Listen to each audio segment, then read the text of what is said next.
Hey everyone, welcome back to the Going Scared podcast. This is your host, Jessica Honegger, founder of the social impact fashion brand Noonday Collection. Join me here every week for conversations on living lives of purpose by leaving comfort and going scared. All right, we are having Tiffany Aliche from the Budgetnista back. We had Tiffany first on the show, episode 38, 39. You will want to go and listen to that first episode. She shares her entire amazing, truly phenomenal story.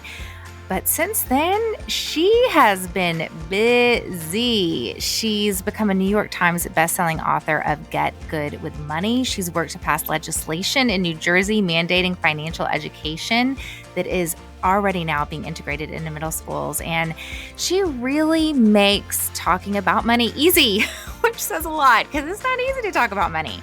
And I don't know about you, but during the pandemic, my spending habits radically changed. And I mean, we saw how much money we spent on going out and clothes and travel. And I am now thinking, okay, what do we want to decide on so we don't just slide back into these spending habits? So that's why I wanted to have Tiffany on today. The pandemic and now our semi-post-pandemic life in the U.S., it's exposed the fragility and vulnerability caused by disruption in money. So if you have kids and you want them to learn the money ropes, this episode's for you, her book's for you. I just love talking with Tiffany. Let's give it a listen.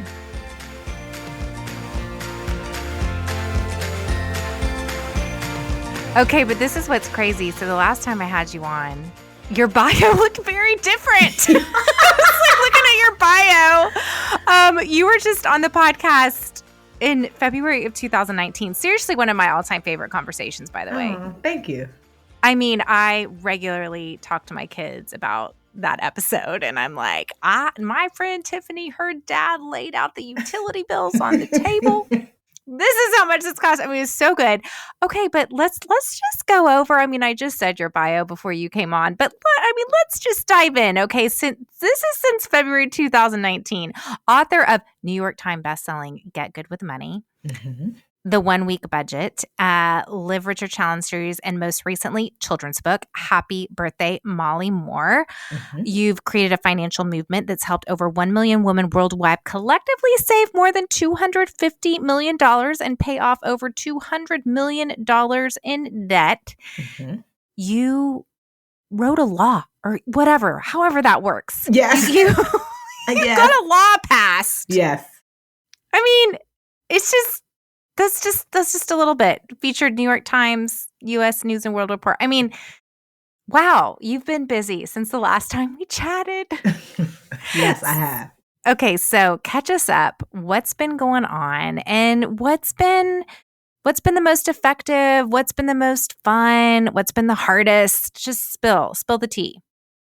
So it's honestly, it has been really crazy. It was, the law certainly was 3 years in the making. So it's one of those things, it was quite the marathon.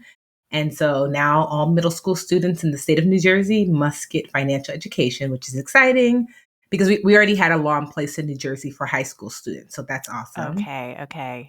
I was the first Black woman on the cover of Money magazine, or by herself, because they've had like families and stuff, but like just me, which was awesome. And I don't even know, honestly, probably the thing that it's probably this book, Get Good with Money, because I talked to you about, writing this book and being nervous and what to expect. And I don't think it still has sunk in, that it's doing well, because I'm still afraid. I'm still like, oh, that's nice. Yeah. So we'll see. And I'm like, we're here now, Tiffany. I don't think you need to see anymore. I know. It's just because you work so hard and you just, I mean, it could be amazing and it's still not do what you hope that it's going to do. Yeah, it's true. And so, I mean, because if hard work guaranteed success, then there would be a lot more successful people. I mean, yes. Yes. I hate when people act like, well, it's just because you don't work hard. I'm like, yeah, actually, I know a ton of people that work hard. I do believe that just like I built the Budgetnista during the last recession, in 2009, that this was perfect timing. Yep. So that helps significantly because if there is a subject that people want to know more about post-pandemic, well, I don't even know if you can say post-pandemic, really just like during pandemic is personal finance. So there was a lift there that I could not create myself. Right. Certainly, the last 10 years of building my audience obviously helped. But yeah, there's just, I had New York Times bestseller on my vision board, but it was kind of like later in life. I wasn't expecting it for this book, honestly. I just said, it just didn't even seem like, it was like, well, Tiffany, book 2, 3, we'll see, girl. Like you're reaching, but we'll put it on your vision board, Wow. So for that to happen, because if the New York Times bestsellers list is not just books sold, there are people who literally have sold 1 million copies and their book has not made their list. I know, because it's like a weird, it's not just about sales. It's, I don't it's know. No one knows. Nobody knows. Exactly. So you don't know. So how do you work towards something that you don't really know? There's really no map to get there. You just do your best and you ask your folks to buy and, you hope that you wrote something good. And I think that like, aside from like, hitting that milestone, I just feel really good that what I wrote is like, it's one of the things I wanted to leave behind as a legacy, like a step-by-step guide. Yep. It's a map. Well, it is. It's like money for, yes. It's like, I'm like, oh my gosh, this is what I'm going to give my daughter in high school. It is. It's very pragmatic and useful.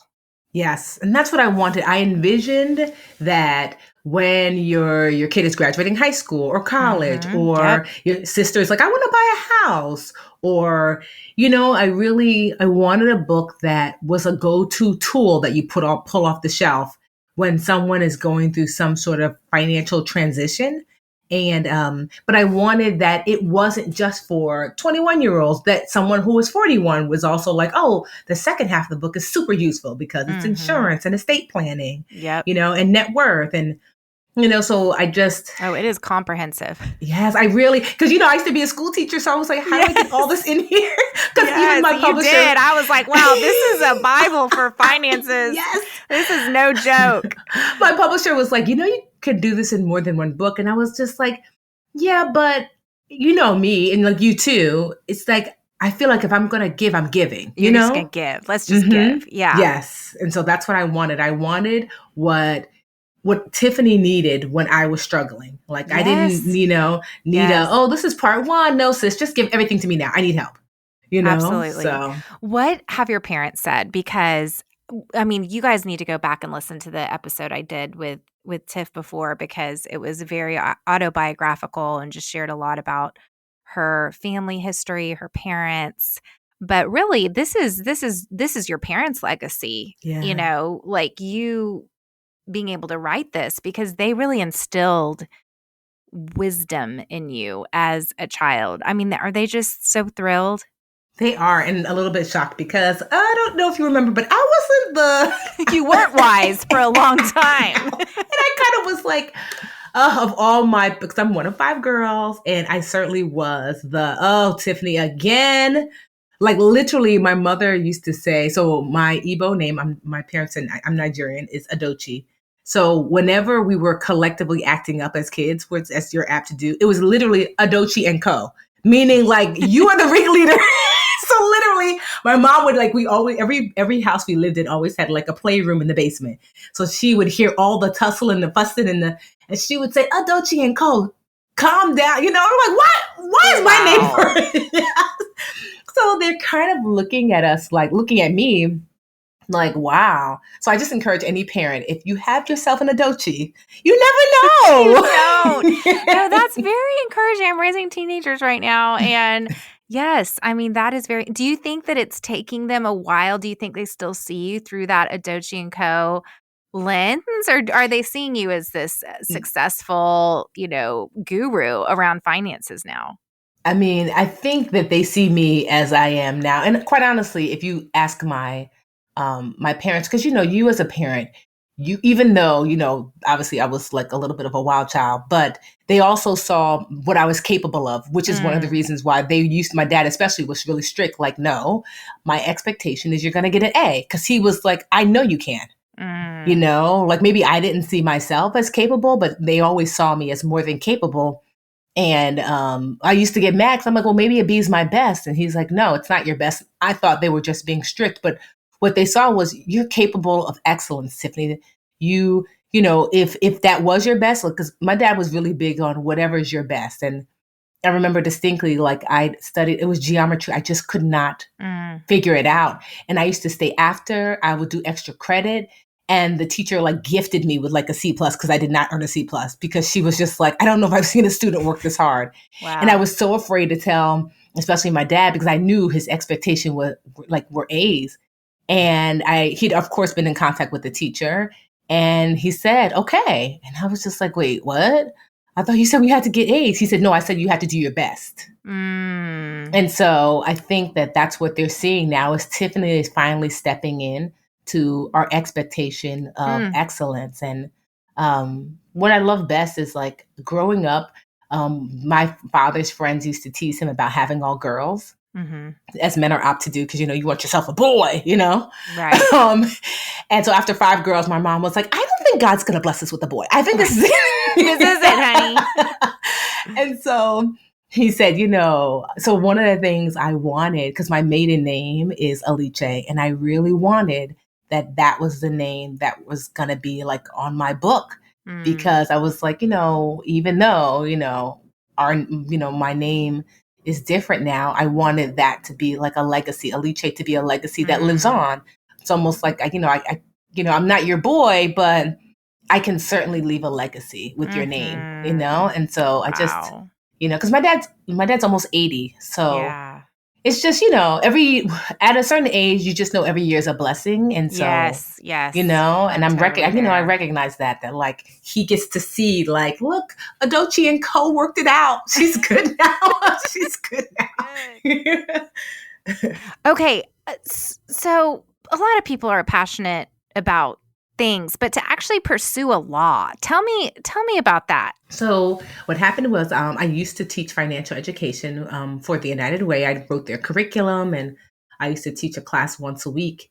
And a woman started taking the class. Her name was Angela. At the time, I forget what she did for a living, but she just was a super volunteer. So much so that the city she lived in Jersey City, they said, you should run for office. And so she did. She ran for assemblywoman and she won. And by then she and I had become friends after her taking my class. And she said, Tiffany, first thing I want to do is I want to write a law about education. I want to bring, something to the school system that's missing. What do you think? She knew I'd been a teacher for 10 years and I had my master's in education. And I was like, honestly, financial education. But I told her, there's a law in place for high school, but it really should start earlier. Initially what we wanted was it was going to start in elementary school. So it was going to be kindergarten through 8th grade. So that's elementary and middle school. And so she and I sat down together at like a local Starbucks and started to like map out some of the languaging for what would be a bill, and submitted the bill. And so it always has to, one, you have to try to get like external folks on board. Like we have to get other teachers and superintendents. And what did you think? And tweak some of the language based upon like what they thought would make sense. And then you submit it to what's called a committee. And so because this is an education bill, it goes to the education committee. And they said, we like it. And then it gets voted on by the House, then the Senate of your state, and then it goes to the governor if it passes. So ours went to the governor. That was like a 2-year process, but it was his last year in office, and he just basically left it on his desk. He didn't sign it, which is like a veto by not signing. So it was very frustrating. So when we had a new governor, we were like, we have to do the process again, literally submit the bill to committee, the House and the Senate. But this time there was this weird pushback, like, oh, we think elementary is too young. I'm like, what? This is the same bill as last year. And so after the pushback, we were like, you know what? We wanted to pass. So we took the elementary school part off and just said middle school. And same thing happened, went through committee, House, Senate, everyone voted yes on both sides of the aisle, got to the governor, and I don't, this wasn't a coincidence because this governor was like, absolutely, not only absolutely, I believe that this bill deserves like a law signing day. And, most bills are signed into law without consequence, you wouldn't even know. But we got to pick in middle school in the state of New Jersey, and myself, Angela, and then the governor, Governor Murphy, who's currently our governor now, he couldn't attend. So he sent our very first ever woman lieutenant governor. So and so it was so awesome. So you see these 3 women on stage, right? And it was just so awesome. My mom came, my friends came, and the kids got to see like, oh, these 3 women are making history happen. Oh my gosh. I know. It was honestly, it blows my mind. I mean, you you just like, you didn't have to do this, on top of everything else that you're doing. But I wanted, what it is? I thought to myself, like, how different would everyone's life be if you had, like, my father's name is Arandi Aliche, like, meaning that kind of, I grew up learning financial education at home. So as a result, even with the mistakes that I've made, I had a foundation to rely back on to say, okay, but Tiffany, you do know how to fix it. So I thought, like, what if every kid could have that experience? And so it just was awesome. And it didn't even really hit me that it happened. I mean, of course I was there and it was great until one of my neighbors, she's a friend of mine, Rihanna, she's got a daughter named Olivia who's in middle school. And Olivia knows I used to be a teacher. So sometimes when I visit her mom, she would ask me to help her with her homework. And she calls me Aunt Tiffany. Aunt Tiffany, can you help me with my homework? And I said, sure. And I was like, wait, you're learning about money in school? Because it was finance homework. And I was like, wait, you're learning about money in school? I couldn't. And it like clicked like, wow. Like Olivia is learning about money. Like I did that. I just couldn't, like, it was the first time that it hit me like, wow, that it's not just something that's out there. Yeah. Like, like this child who you care about, her life is going to be different because of this law that you got, help to get passed. And so, yeah, I'm just really blessed, honestly, Jessica. Like, I've learned that when you're in alignment with what you've been created to do, like the doors open and you get to be a messenger of the mission that was already in place. Like, I did not create this mission. I'm just here to be a good steward of it. And as long as I stay in alignment, then I get to benefit as a result. But the moment I'm like, oh, I think I'm going to veer off, God is like, okay, girl, see you. I'll see you when you get back. To that detour. Exactly. Because someone asked me the other day, they're like, Tiffany, I feel like everything you touch turns to gold. I'm like, oh no, girl. I just learned to touch gold. Like that, like, that's my alignment. That teaching is my life. As long as I teach and I live a life of service, then yes, I get to benefit as well. But yeah, then I don't have to worry as much. Wow. That's a lot of clarity. Mm-hmm. Okay. What do middle school kids, I mean, what's sort of your, 5 things middle school kids need to know? So one of the things that middle school kids need to know is the flow of money, because kids still, I mean, they know that your wallet or purse doesn't generate money, but they don't know really, like, okay, you go to work, but then what happens? Mm-hmm. So like how is working related to money? So that's one that I think middle school kids need to learn. 2, I truly believe that like giving activates abundance. And so they should start to learn what it looks like to use money as a tool to be of service to others. That like, it's not, money is a tool that, yes, you use it to help make your life better, but also that not everybody has. So if you're fortunate enough to have, I really do believe it's our responsibility to also help those who don't. So giving. The third thing that middle school kids should learn about money is how to start to earn it themselves. So whether that's chores or, they dog sit or whatever that looks like, that you have some autonomy, like, wow, I don't have to wait until I'm an adult to earn money. I can do so in a way that's age appropriate. So how to earn. We're down in Texas, so I mean, our kids start babysitting when they're 6th grade. Yes, for real. I used to, for real, because I live, like, my mom's a nurse, so my next door neighbors had little kids, and I was in 6th and 7th grade. As long as my mom was home, they were like, yeah, you know, we'd love for you to babysit. Just call your mom if anything happens, you know? That's right. That's right. For what I would say that kids need to learn about money is, honestly, I wouldn't have thought this before, but now with the way the world is going now, to start to understand investing. You know, like the basics, you know, like, you know, what is it to invest? What is a stock? Because especially girls, because investing is kind of touted as this thing that's really hard. And that even if you do figure it out, you're likely a boy or man, and that you're just, you know, it's going to be too much for you. And so I think investing is a critical component. And then I would say something else is the fifth thing is a foundational component, like budgeting, meaning like living below your means. So even now, my stepdaughter is 14, and she had posted this meme the other day. It was like a stick figure, 2 stick figures holding hands, and one stick figure said me, and the other stick figure said Amazon orders. Like, and it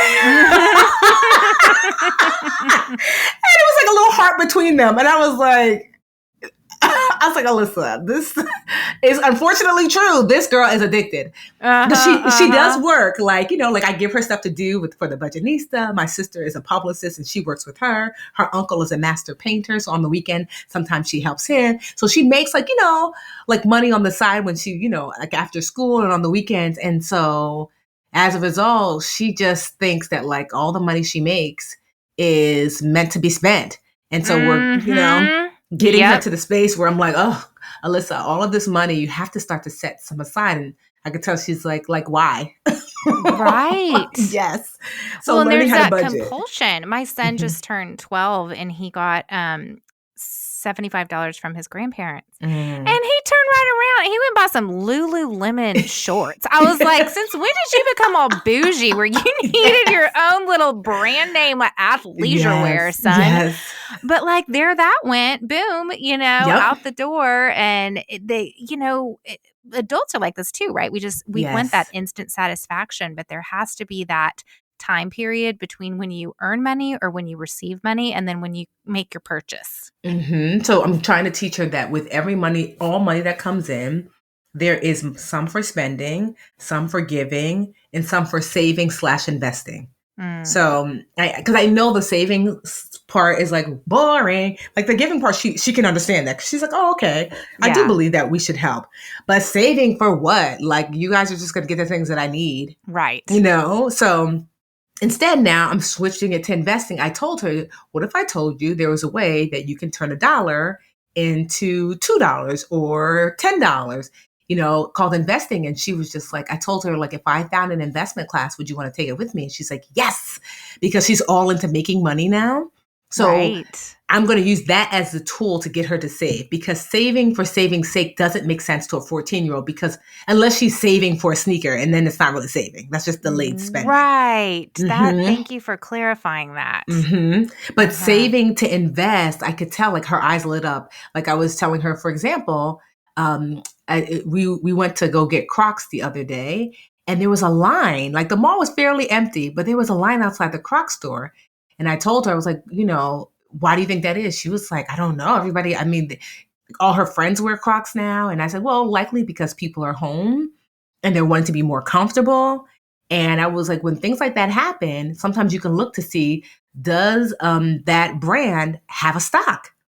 And sure enough, they do have a stock. And she's like, and it's up. So that was already like a light bulb. And I was like, now, I think Crocs right now is like $100 or whatever. And I was like, that's the cost of like two and a half Crocs, or, you know, about around 2 and some change Crocs. I'm like, so if we purchase some of that stock, you know, now every time one of your friends buys a pair of Crocs, they're helping to make your company richer because now you own a portion of that company. So I'm trying to change the language in a way that's not like, because I said so.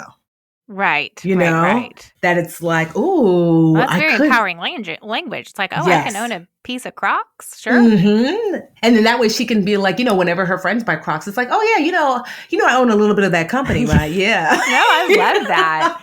I'll tell Jack to do that for Lululemon. I don't know how their stocks are doing. It's got to be good because, we've all been wearing that athleisure wear.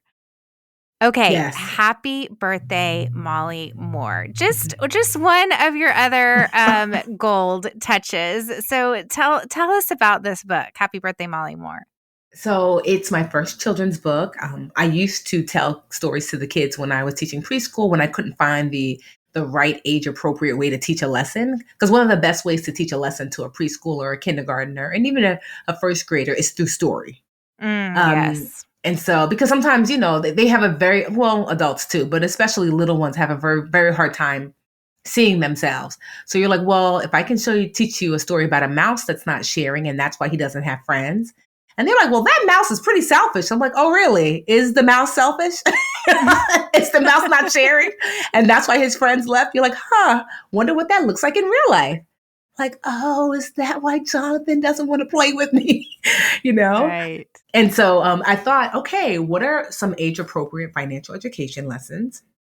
And how could I put that in story? And so I wrote Molly Moore, because I'd already told the story to the children, but I'd never put it down. And it's just about a little girl who she's turning 6. And at first she's excited about the birthday party and people coming over. But as more guests start coming to the door and more gifts start coming, all of a sudden her excitement shifts from the guests to the gifts.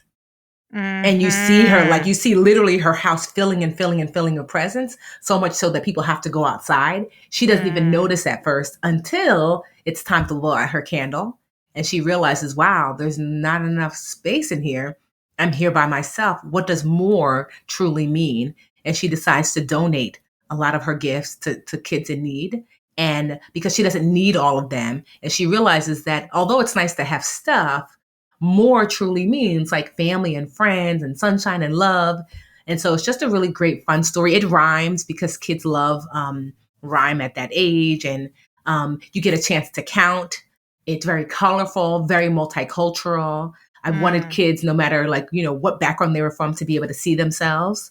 And so, yeah, it's just a really fun book that I'm really proud of. Okay, so we're in a series right now called Decide, Don't Slide, Living Intentionally as Life Begins to Normalize. And even as we are tiptoeing out of lockdown, I'm just curious, with your vantage point as a financial guru, what are the financial peaks and valleys that you see approaching as this whole, what I call, it's been like an ice age, begins to sort of thaw and life approaches quote unquote normal again? So one, I see that the housing market might cool off or even dip. This happened during the last recession. I purchased my house at the peak of the market, not knowing.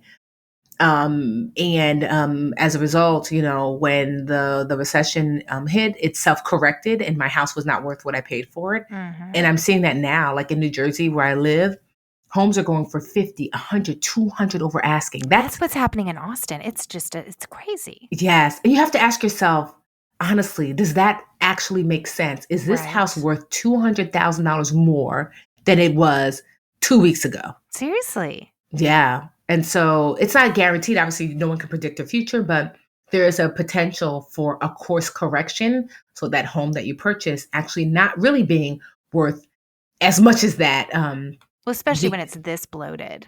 Yes.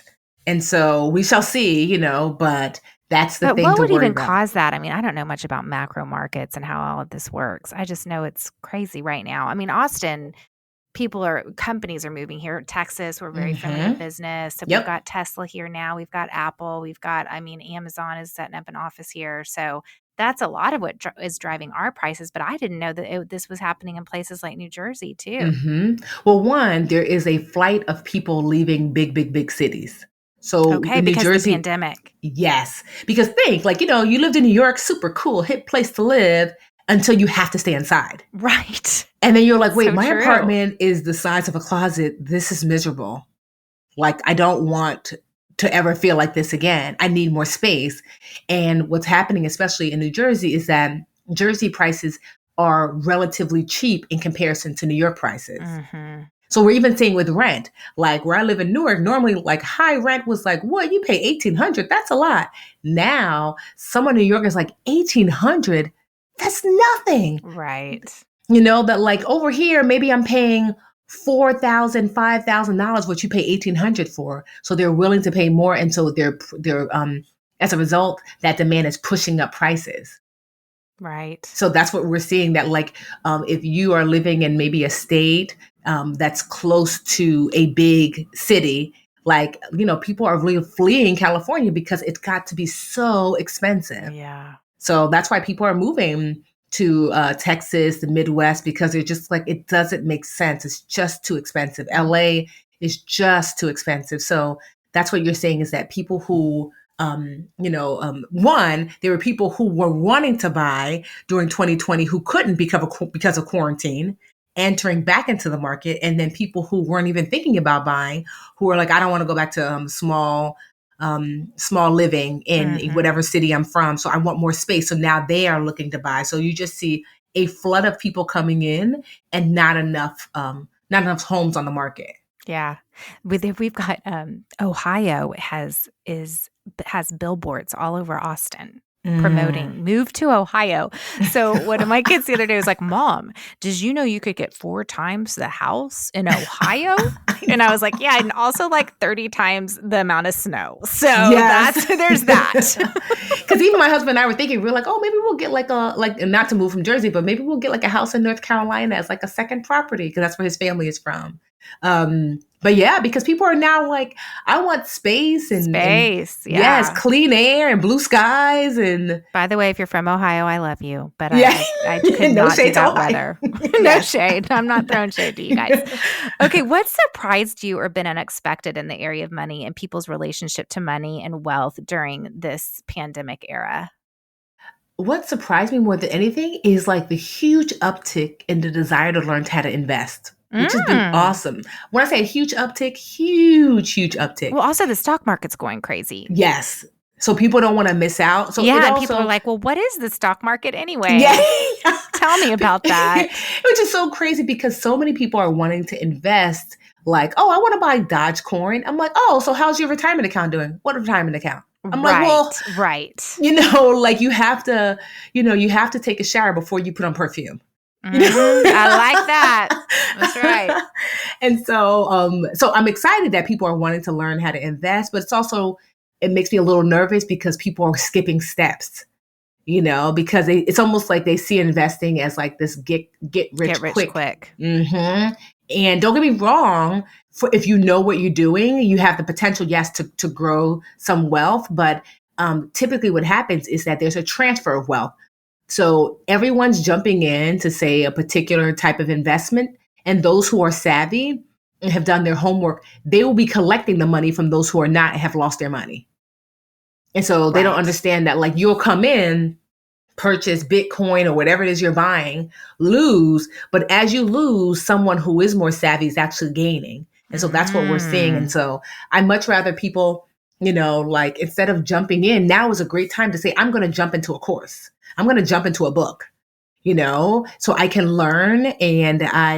Because investing doesn't have to be gambling if, you're taking measured risk, and that's possible. But most people are just, not willing to do the work. Or taking that long view, just, okay, put money in, but it doesn't exist for the next 20 years. Mm-hmm. Most people or at least are 5 thinking years, about day trading. Exactly. And that's what they're thinking. Like, which I know people who make a lot of money in day trading, but those people literally have studied for 10 years. Like, I know a friend of mine, she is, she's got 10 million. She's in her 30s. She's got $10 million in her bank account because of trading, but she literally spent all of her 20s. She was 18 or something like that when Apple stock came out. And she heard about it and told her grandmother, I want to buy Apple stock. And neither one of them could figure out how to buy it. And so she's like, from then on, she started to study and take classes and read books. And so from 18 to, 29, 30, she studied. And so that's why in her 30s now, she has grown great wealth. But most people are not willing to to do that. And I remind people, well, that 5, 10, 15 years is going to pass anyway. What if it could pass with you learning a skill set that really could grow you great wealth? That's why I want Alyssa, my stepdaughter, to start learning at 14. Because imagine if she starts to learn at 14, by the time she's 20, she might be really ready to say, okay, with the money I've saved up, I can really invest in a way that can set me up that I could be retired at 30. Wow, that's an amazing gift that you're giving her to even start thinking like that. Yeah. So I wish more of us thought like that. Like just because, and I get it. Cause I mean, I didn't, even when I think of like my dad, I'm like, oh man, I wish that he really spent a lot of time with us with the basics. But I wish that cause my dad invested, but he didn't really show us. And I wish he would have, sat us down and said, okay, now here's the next level, Here's how to multiply. Yes. That's good. Gosh. I mean, I'm thinking, shoot, I need a lesson so I can teach. So this podcast series, Decide, Don't Slide, what can you offer our listeners from sliding in an area of financial well-being as we return to life as normal? Because I know for me, my spending has just gone down. I mean, eating out, clothes, travel, those were the 3 things that always drove our budget up. And now we haven't spent a whole lot of money in those 3 areas. So what do you feel like are the pitfalls as we come out of pandemic that people might just kind of slide? So definitely spending is going to go up because I don't know, I'm sure everyone's heard of the Spanish flu that happened in the 1900s and 1910s. And it was very similar to what was happening then, quarantine, pandemic. It was very similar to what's happening now. And then after that happened the Roaring 20s, when everybody was just basically, it was party time. And the reason is because after a time of great restriction, sometimes comes great explosion, meaning that's why diets don't work. Yeah, exactly, because you're restrict, I'm free. Free. You ever see when I love the videos on Instagram when a baby is swaddled and the mom takes off the swaddle and their arms pop open I'm free. Right. And so that's what I'm anticipating happening. Is that because you're I can't wait to eat out, I can't wait to travel, I can't wait to all the things that were denied you. People just cannot wait to jump. So I do really believe that spending is going to be up almost more so than where it was before because people can't wait to flex that spending muscle. So to be mindful of that and not to say don't spend and don't enjoy, but to set a budget aside for what that's going to look like. I do think too that, like I said, people normally, if someone said this house is worth, $200,000, it's actually now worth $400,000 a week later, you would say no. But do you see that mindset? No, I'm going to get it. I'm going to get it because you just never know. I'm going to enjoy now.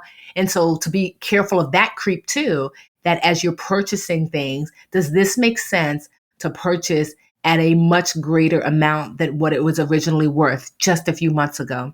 So we're going to see an uptick, I believe, and even spending even more before the market corrects itself. So being mindful there. And we're going to see, I think, too, an uptick in irresponsible investing.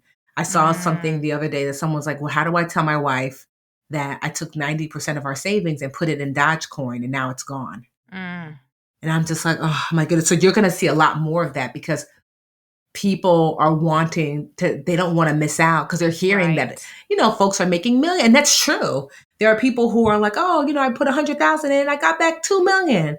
But do you know when they put it in, how they put it in? Yes. And also, the people I know that have invested in Bitcoin, they've been obsessed with it for about 5 years now. Yes. And I mean, they know it. Inwards, outwards, backwards, forwards. And if this is what I would say, because the years before this financial time that we're having now, really, especially before 2020, I want you to imagine that 2018, 19, 2017, that you were literally building your financial boat. You picked the tree that you wanted, you chopped the tree down, you hauled out the middle of the tree, you put waterproofing on it, chose your color. And then in 2020, you were asked to put this boat, your financial boat that you built, in the middle of the ocean. And it was like, let's see. You're like, wait, Oh gosh. what? I know. And so very quickly you got to see like, oh my gosh, my boat leans too far to the left. There's too much in my boat. I didn't put enough waterproofing in my boat. You got to really see, where did you stand financially? And if you were fortunate, you somehow got to shore with your little boat, and now you're clear on where your boat needs work. And so that's what I'm wanting, that like 2020 caught us all a little bit off guard, that we were forced to like my dad would call baptismal fire. Right. So now you're here, you're in 2021, and you're just like, okay, like for me, the boat in 2008, 9, 10, that was another time when we had to put our boat in the water, and I sunk like a stone. I was like, oh, I am not prepared at all. Somehow I got to shore, but I built my boat based upon what I knew what was wrong then. I'm like, you didn't have enough savings. The way you purchased your house was wrong. Like all of these things. So when this time came around, my boat was in the water. I'm like, oh, not only did it float, it moved, it was great, but I realized it didn't move fast enough. Something that I wish I would have spent more time in the last 10 years, really, like I know how to do basic investing, but I had not really taken myself to the next level with my investing knowledge. So guess what? Now that my boat's out of the water, guess what I'm doing now? I'm taking investing classes with Alyssa, and I'm like, because I understand now where my boat could have done better. So that's really what you're called to do now. Take your boat out of the water and ask yourself, where did I find fault in this boat? What did I need to do? Am I not budgeting well enough? Am I overspending? Am I not saving enough? Did I not, do I not have enough knowledge about investing? Am I in the wrong industry for work? That a lot of people found that out. And so, it's the reason, honestly, why I wrote Get Good with Money, because I wanted to give you the step-by-step guide that no matter where your areas of fault were, that book, it's these 10 steps to something I call financial wholeness, which is really the fundamentals of the rest of your financial life, that you would have the tools that you needed to fix your boat so you could be ready the next time this comes around. Because money, like weather, is cyclical. We will be back here in some way, shape, or form. Just like we were in 2009, I promise you. It might be 2 years, 10 years, 15, but we'll be back here. But will your boat be ready?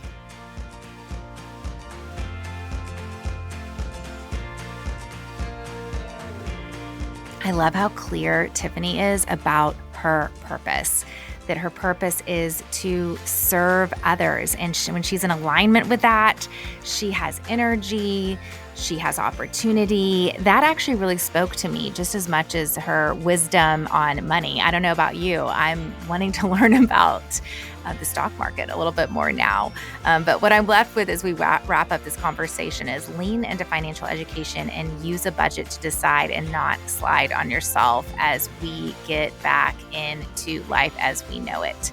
For more on Tiffany, you can visit www.thebudgetnista.com. I've popped over to her Facebook group and talked to them. It is a great group of people if you want to join that group. All right, I will see you back here next week. Our wonderful music for today's show is by my good friend Ellie Holcomb. Going Scared is produced by Eddie Kofoltz, and I'm Jessica Honegger. Until next time, let's take each other by the hand and keep going scared.